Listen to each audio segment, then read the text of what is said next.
2:15 in the afternoon. The Persian Gulf. Guardian 1, a lone F-35 Lightning fighter, maintained a steady heading of 180 degrees. This was not a standard transit. Something on the tactical display did not belong. Why was a ghost following the most advanced aircraft in the world? The sun hung heavy over the Strait of Hormuz. Below, the water was a deep and unforgiving green. Captain Miller glanced at his secondary screen.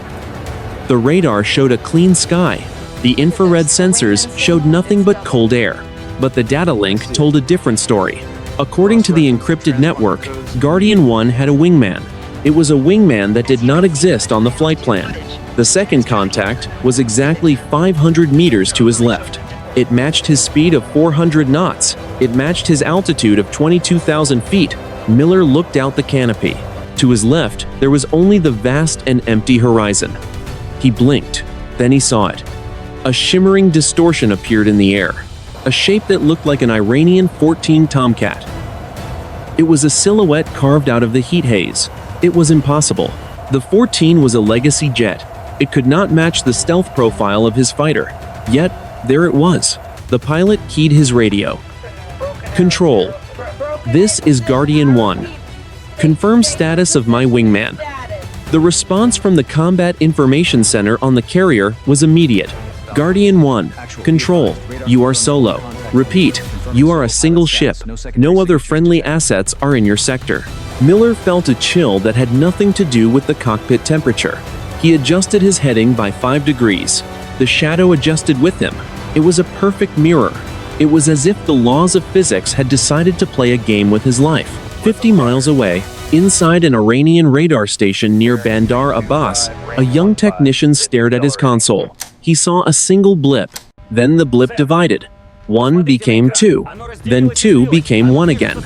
The technician spoke to his supervisor. Sir, the American contact is flickering. I have a duplicate signature. It is using our own identification codes. That is impossible. We do not have any aircraft in that sector. Check the calibration. The calibration is perfect, sir. Whatever is flying with that American jet is pretending to be one of ours, but it is not on our frequency. Back in the cockpit of the F-35, Miller watched the Phantom. It was closer now, 400 meters. It was no longer a distortion. It looked solid. It looked real. But his sensors still insisted the sky was empty. His hand tightened on the flight stick. He felt the weight of the aircraft. He felt the vibration of the engine. Everything was normal. Everything was routine, except for the phantom wingman that was now banking toward him. Miller checked his weapon status. The system was green. The master arm was off. He was not supposed to engage. He was supposed to observe and report. But the report was becoming harder to believe with every passing second. Control. Guardian 1. The contact is closing. I am declaring an emergency. I am braking right. He pulled the stick hard to the right. The G-forces pressed him into his seat. His vision narrowed. He expected to see the Phantom disappear in his wake.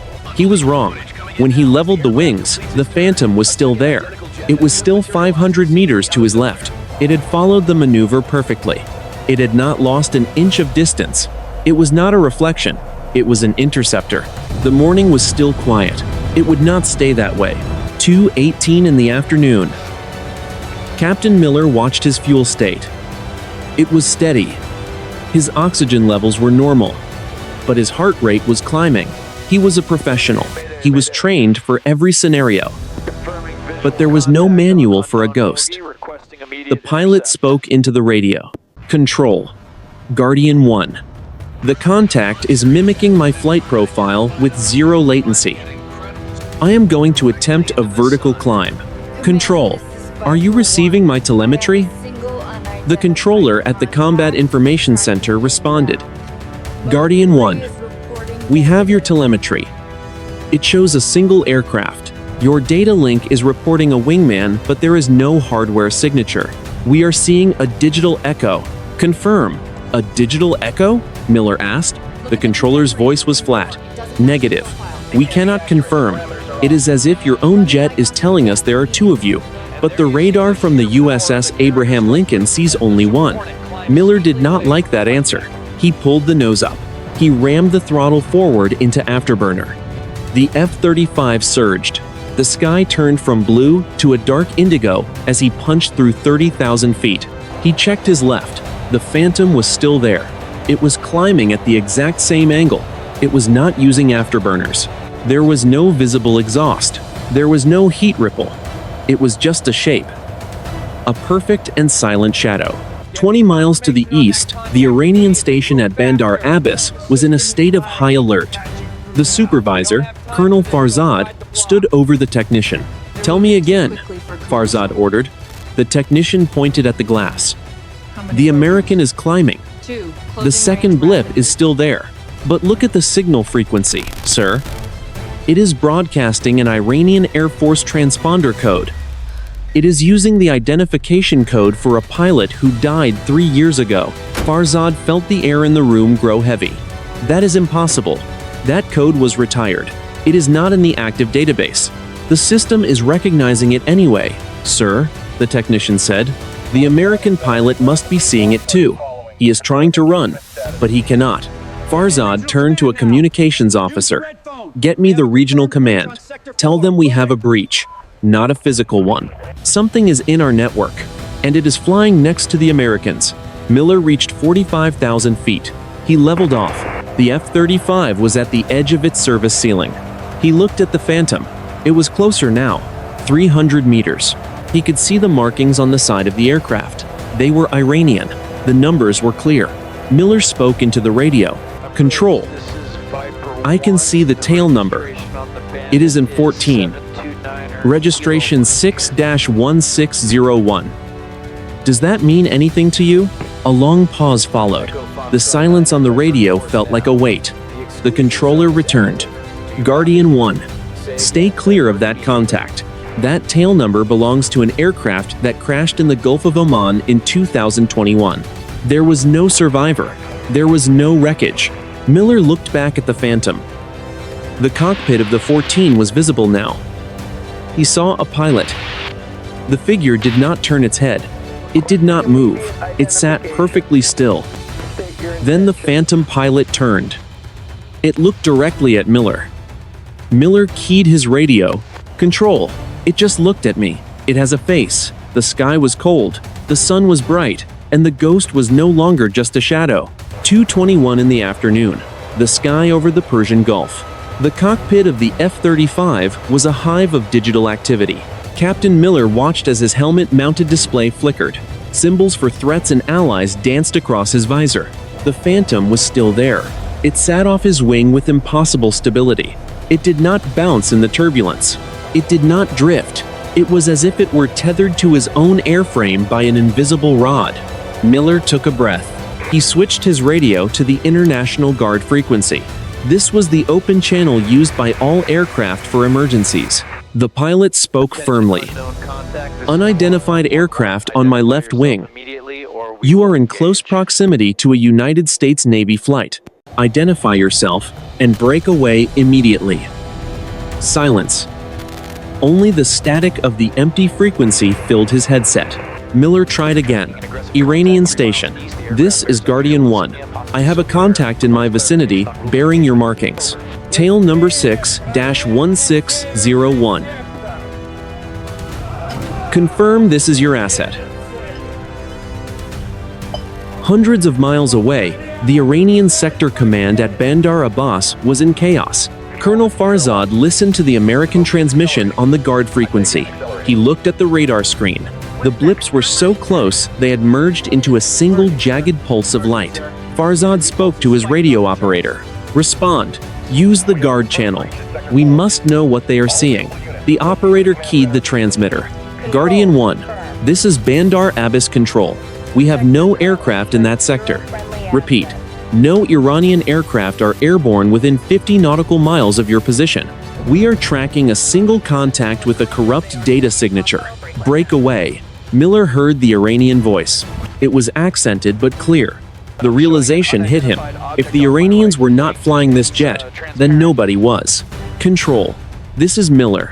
Bandar Abbas claims the sky is empty. They are seeing what you are seeing. A ghost on the radar. But I am looking right at it. It is solid. I can see the rivets on the wing. The controller at the Combat Information Center responded. Copy. Guardian 1. We are coordinating with Regional Command. Do not engage. We are escalating to a higher authority. Maintain current heading. Inside the F-35, the computer began to scream. A new warning appeared. Master caution. Data link failure. Miller watched as his tactical map went dark. The connection to the carrier was severed. He was alone. The only thing left on his screen was a single red dot. It was not the Phantom. The red dot was behind him. Miller looked at his rear-facing camera feed. Another shape was emerging from the haze. It was coming up fast from the sea level. It was climbing at a vertical angle that would stall any normal engine. Control.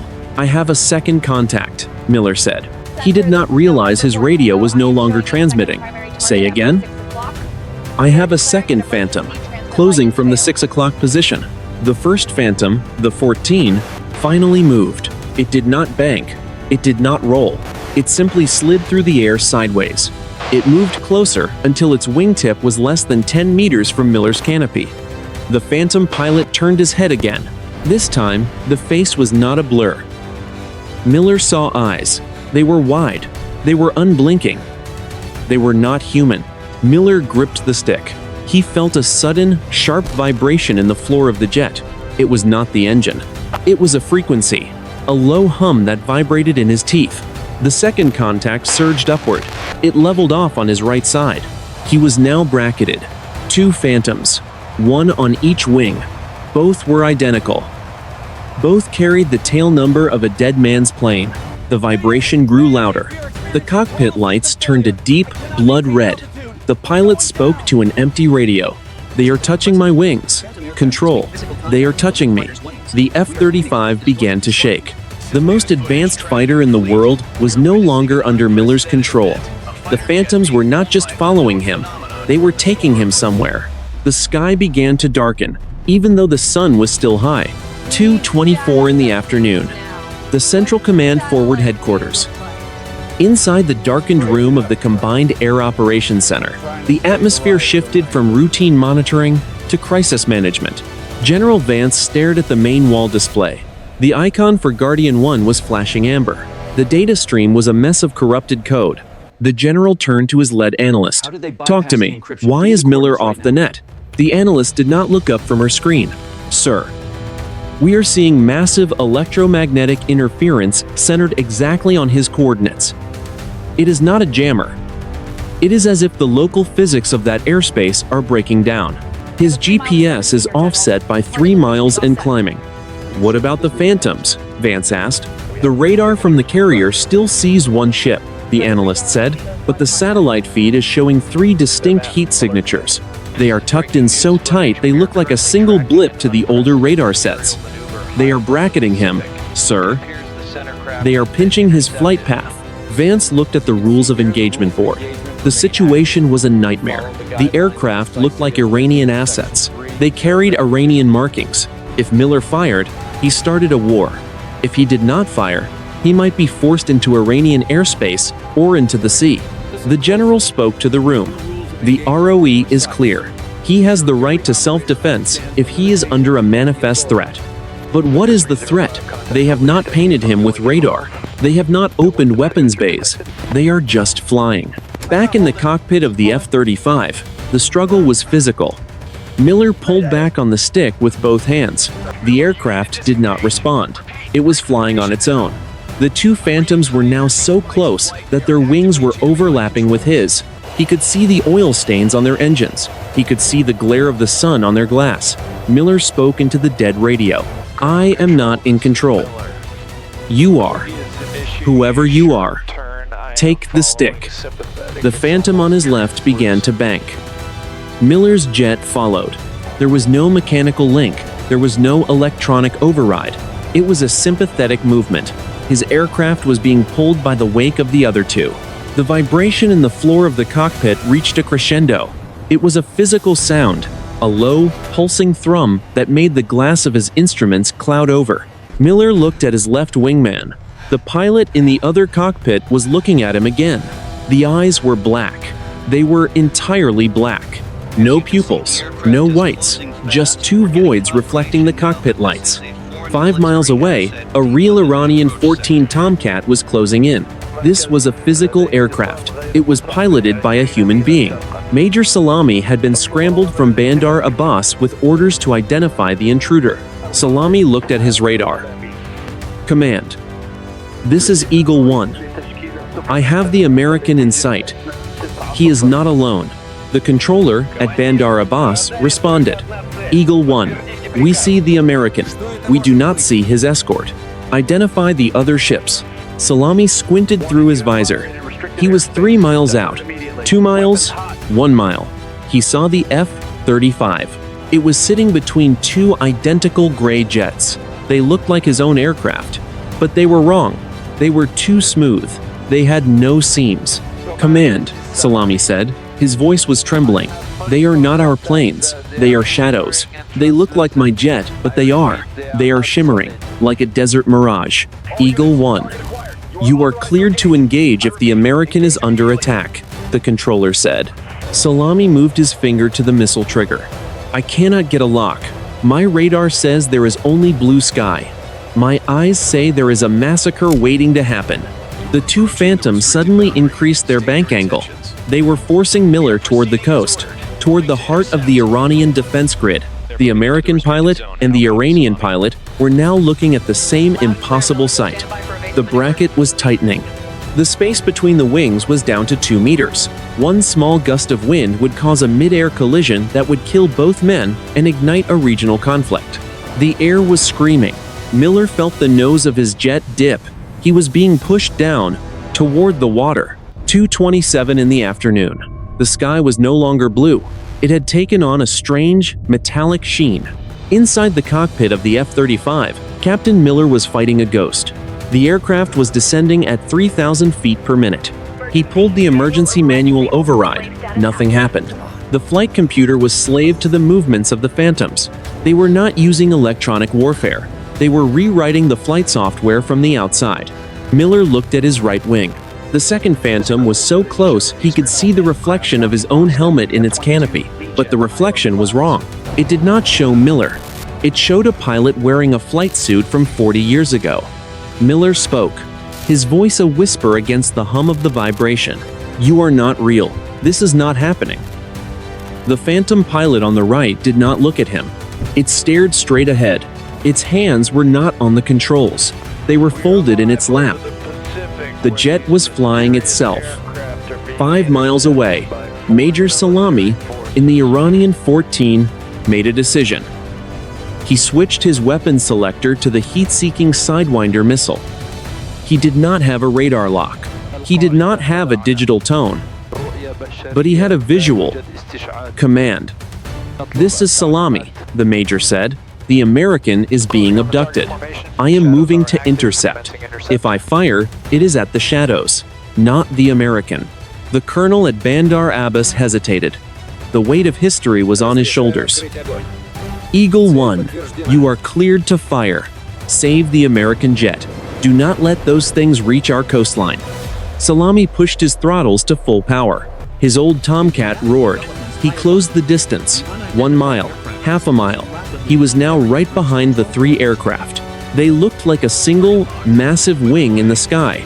I have a visual lock, Salami said, firing one. The missile leaped from the rail of the F-14. It streaked through the air. It was a spear of fire aimed at the left-hand Phantom. Miller watched the missile approach in his mirror. He held his breath. He expected an explosion. He expected a fireball. The missile did not hit. It did not explode. When the Sidewinder reached the Phantom, it simply passed through the airframe. It was like a stone thrown through a cloud. The missile continued its flight, harmlessly tracking toward the sun until its fuel ran out. The Phantoms did not react. They did not maneuver. But the vibration in Miller's cockpit suddenly changed. The low hum became a high-pitched scream. Inside the American Combat Information Center, the controller fell back from his station. Sir, the electromagnetic signature just spiked. It is off the charts. It is not radio waves anymore. It is something else. General Vance gripped the edge of the table. Where are they? They are crossing the 12-mile limit, sir, the analyst said. They are in Iranian sovereign airspace, and they are accelerating.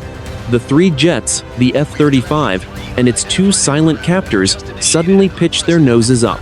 They did not climb, they jumped. In a single second, their altitude skipped from 10,000 feet to 30,000 feet. Major Salami gasped as the targets vanished from his HUD. He looked up. They were already 5 miles above him. They were moving at speeds that should have torn the wings off any aircraft. Miller felt the skin of his face pull back. The G-forces were rising. 5 Gs, 7 Gs, 9 Gs. The F-35 was screaming in protest. The airframe groaned. The glass of the canopy began to spiderweb with tiny cracks. The two Phantoms were no longer shimmering. They were glowing. A soft, white light began to bleed from their seams. "Control," Miller gasped. He knew no one could hear him. "They are taking me up. We are leaving the atmosphere." The sky was turning black. The stars were coming out in the middle of the afternoon. 2:30 in the afternoon, the edge of space. The altitude read 68,000 feet.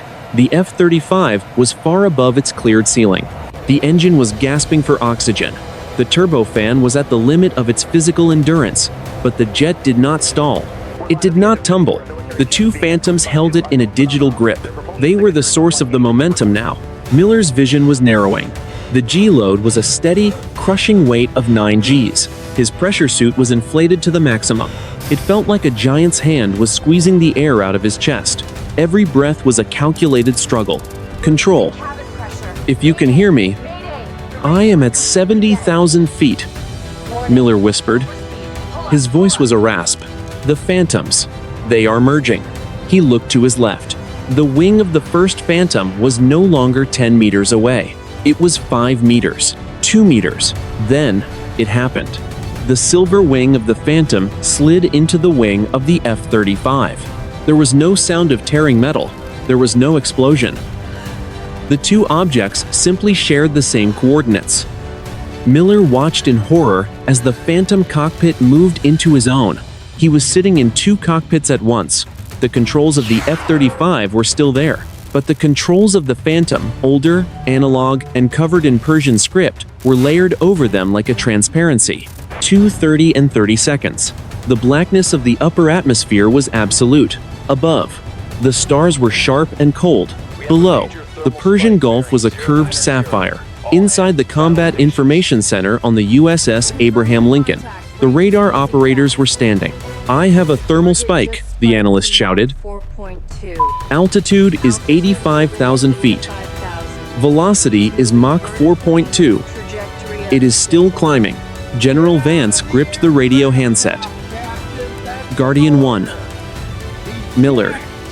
Eject. Eject now." "Sir," the analyst said. Her voice was shaking. "The signal. It is not just his jet anymore. Every ship in the strike group, every missile battery, they are all reporting a master arm override." Vance looked at the status board. It was turning red. "Who is authorizing the launch?" "No one, sir," the analyst said. "The system is doing it. It is slave to the contact." 2:31 in the afternoon. Major Salami, 5 miles below in his 14, watched the light. It was no longer a jet. It was a pulsing, white star.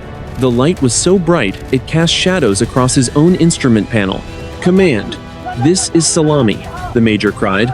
"My weapons are live. I have a lock on the American. I did not authorize. My computer is firing." "Negative, Eagle 1. The controller at Bandar Abbas screamed. "Do not fire. Disconnect the bus." "I cannot," Salami said. "The trigger is moving by itself."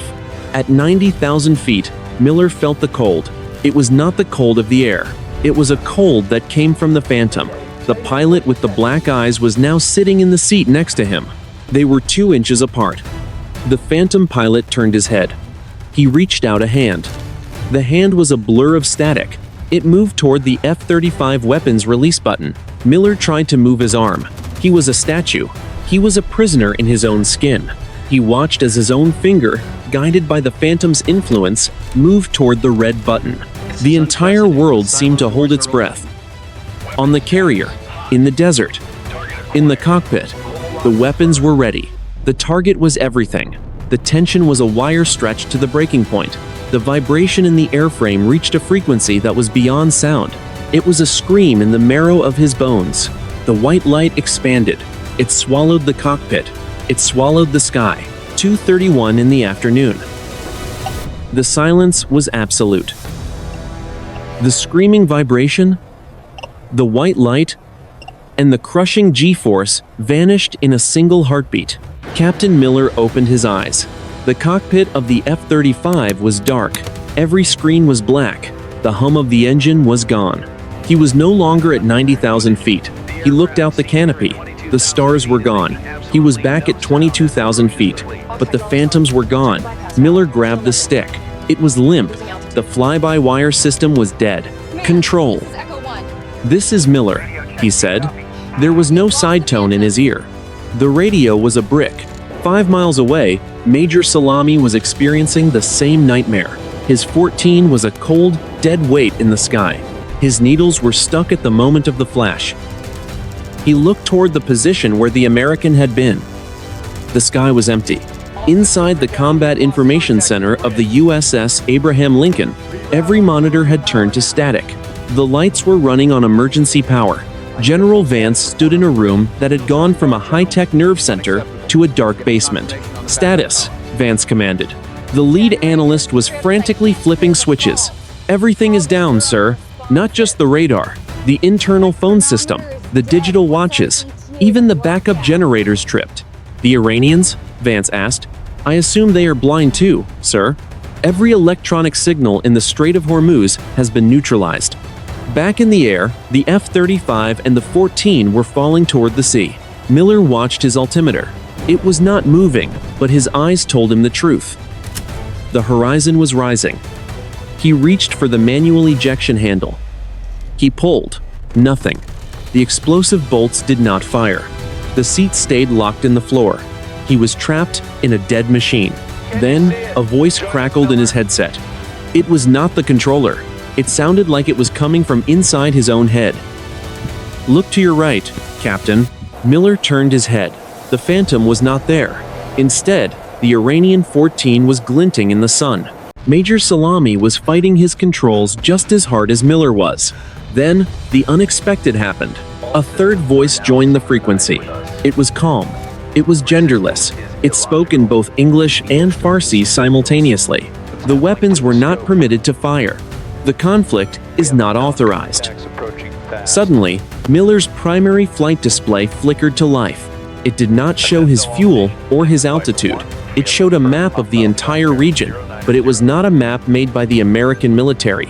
Across the map, a single word was written in a script that neither man recognized, yet both understood. Reconsider. The engines of both jets roared back to life at the exact same moment. The power did not return slowly. Miller felt the thrust kick him forward.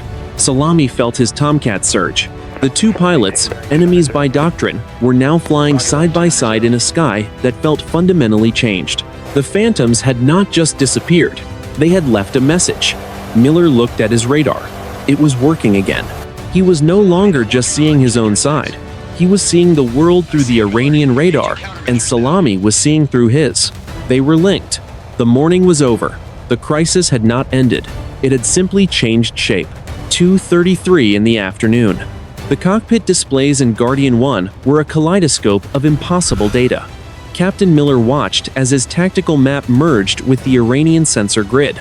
He could see the radar sweeps from Bandar Abbas as clearly as if they were his own. He could see the heat signatures of his own carrier strike group from the perspective of the Iranian coastal batteries. "Salami," Miller said.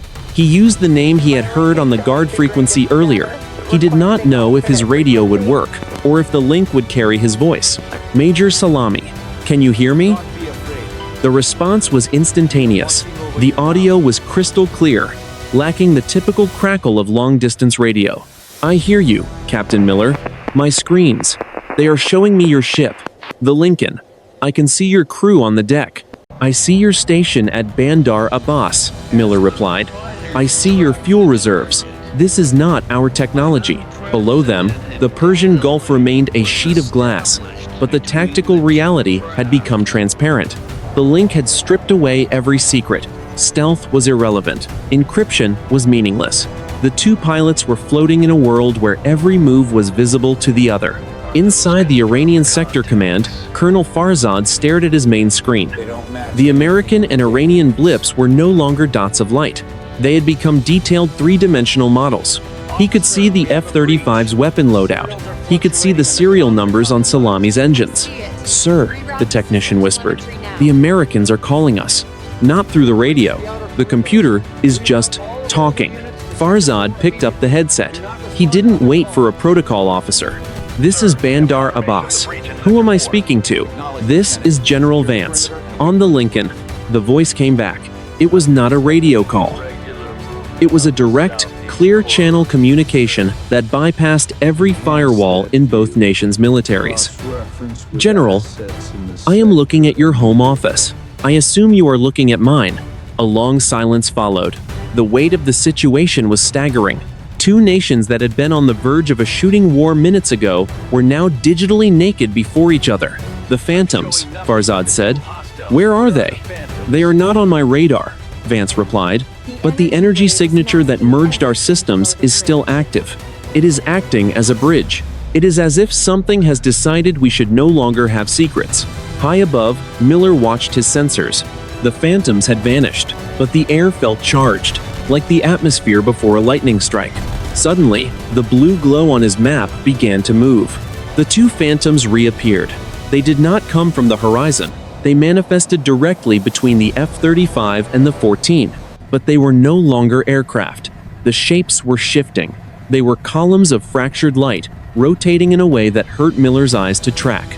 They did not have wings. They did not have engines. They moved with a fluid, terrifying grace that ignored the laws of inertia. "Miller." Salami's voice was tight with fear. "They are back. They are not jets anymore." "I see them," Miller said.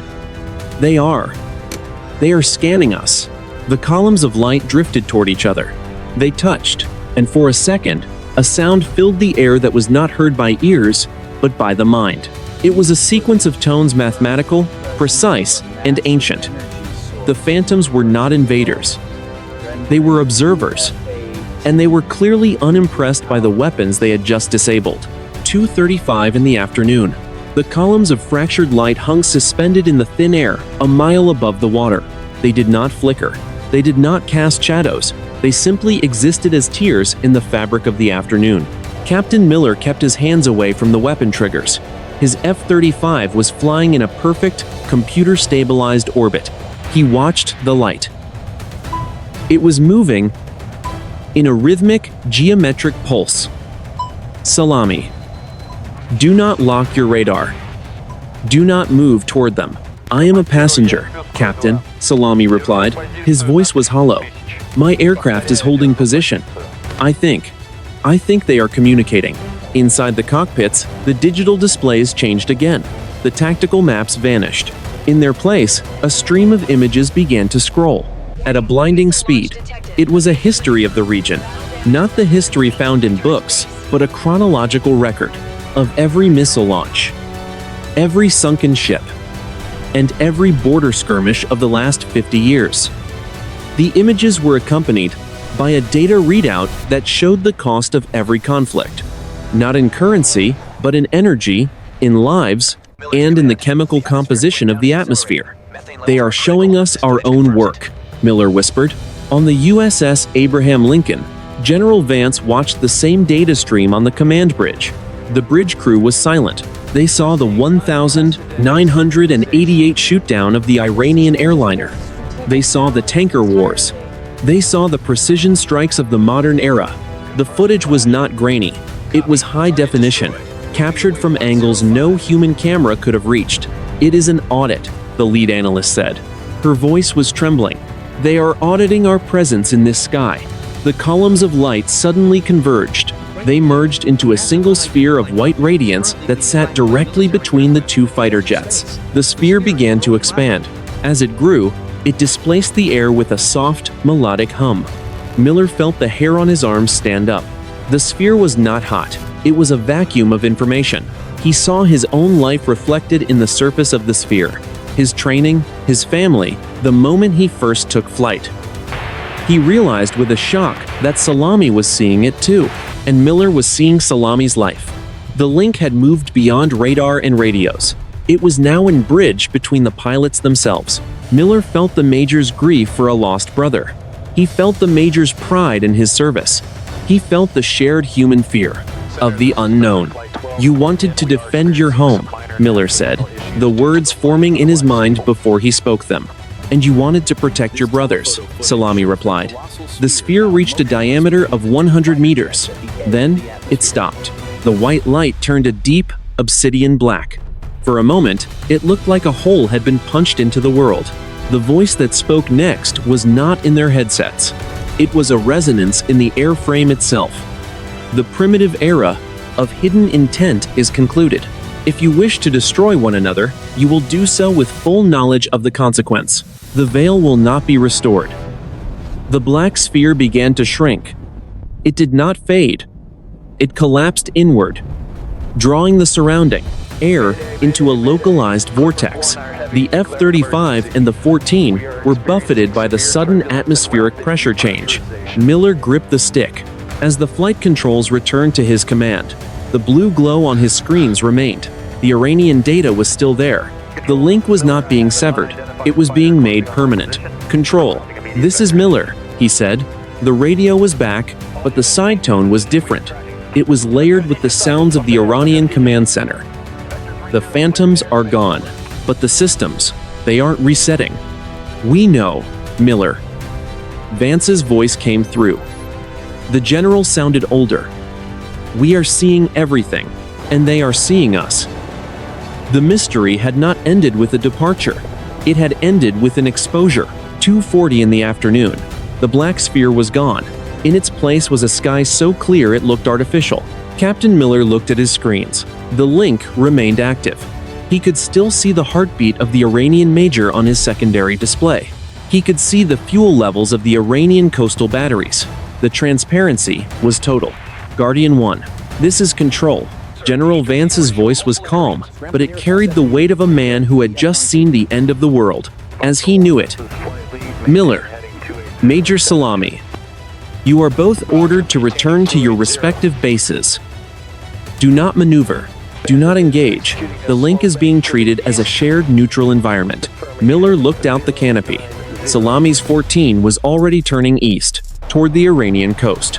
The American pilot felt a strange sense of loss. The intimacy of the last 10 minutes, the shared history, the shared fear was fading into the cold reality of military protocol. "Major," Miller said, "good luck." "You too, Captain," Salami replied. "I do not think we will be able to hide from each other ever again." As the F-35 turned back toward the carrier strike group, the white light that had started everything gave one final sign. Far above the jets, at the very edge of the atmosphere, a thin line of silver fire streaked across the sky. It moved at a velocity that the computers could not calculate. Mach 10, Mach 20. Then it was gone. The crisis did not end with a bang or a victory. It ended with a silence that stretched across the entire Persian Gulf. On the USS Abraham Lincoln, the bridge crew worked in a trance. They were no longer just tracking targets. They were watching a mirror. Every time an American sailor moved a missile on the deck, they saw the corresponding reaction on an Iranian ship 40 miles away. The Iranians were watching. The Americans eat. The Americans were watching the Iranians sleep. The strategic stalemate had become a spiritual one. General Vance sat in his command chair. He looked at the main display, where the blue glow of the link showed no signs of fading. "It is not a weapon," he whispered to the analyst. "It is a leash." "Sir?" the analyst asked. "They didn't stop a war," Vance said, looking at the silver line fading in the upper atmosphere. "They made war impossible. You cannot punch a man if you can feel his pain before your fist even lands." In Bandar Abbas, Colonel Farzad had the same realization. He ordered his technicians to stand down. He did not need to give orders to Salami. He could see. through Salami's eyes that the pilot was already lowering his landing gear.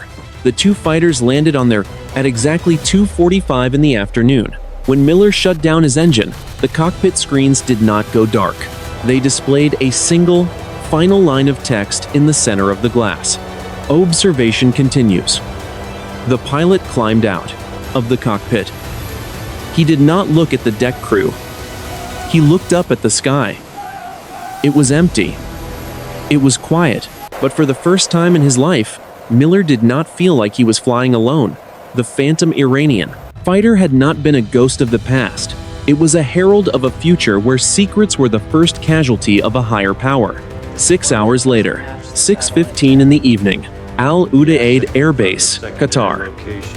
The debriefing room was a windowless vault, chilled to a precise 68 degrees. Captain Miller sat at the center of a long table, surrounded by intelligence officers, aerospace engineers, and a silent observer from the National Security Agency. A single bottle of water sat unopened in front of him. "Start from the climb, Captain," the lead analyst said. Miller looked at his hands. They were steady now, but he could still feel the phantom vibration in his marrow. It was not a collision. There was no physical impact. It was like two layers of a photograph being slid over one another. I could see my flight stick, and I could see theirs. They were both real. And the pilot? The NSA observer asked. "He did not move," Miller replied. "He did not breathe, but he looked at me. When he looked at me, I did not see a man. I saw a reflection of every decision I have ever made in a cockpit. It was as if the aircraft itself was a living memory." The engineers exchanged looks. One of them tapped a tablet, bringing up a playback of the thermal spike. "Captain, the thermal data shows that for 12 seconds, your aircraft had a core temperature of absolute zero. According to physics, your engine should have shattered. Your fuel should have turned to a solid. Yet, you continued to accelerate at Mach 4. I was not the one providing the thrust," Miller said. "The Phantoms were. I was just along for the ride." The analyst leaned forward. "We have reached out to our contacts through the back channels. The Iranians are reporting the exact same thing. Major Salami is in a room just like this one in Tehran. He is telling them about the black eyes.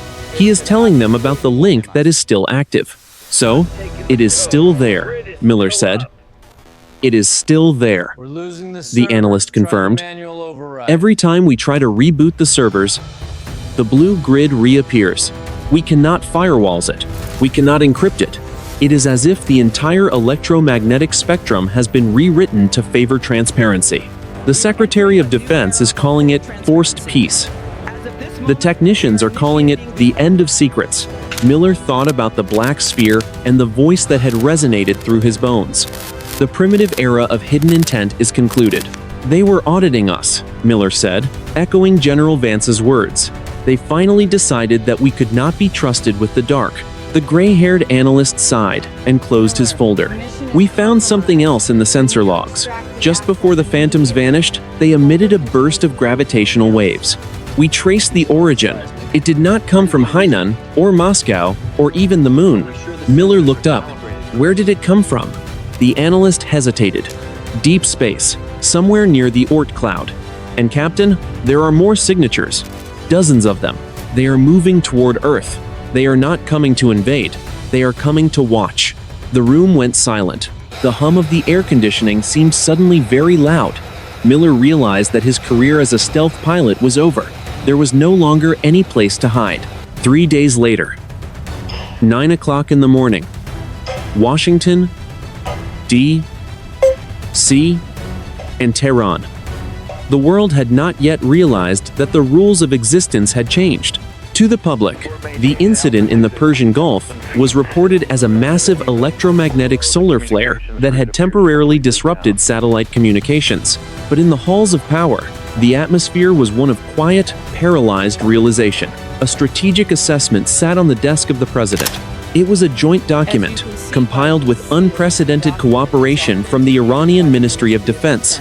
It was not a treaty. It was a survival guide. The report was titled the Transparency Protocol. Its primary conclusion was simple. The age of the shadow was over. Every radar installation on the planet was now a shared window. Every submarine in the deep ocean was highlighted on a global map that anyone with a military-grade processor could see. The link had spread like a benevolent virus, infecting the code of every weapon system on Earth. Stealth was no longer a tactical advantage. It was a physical impossibility. General Vance stood on the balcony of the Pentagon, looking out over the Potomac River.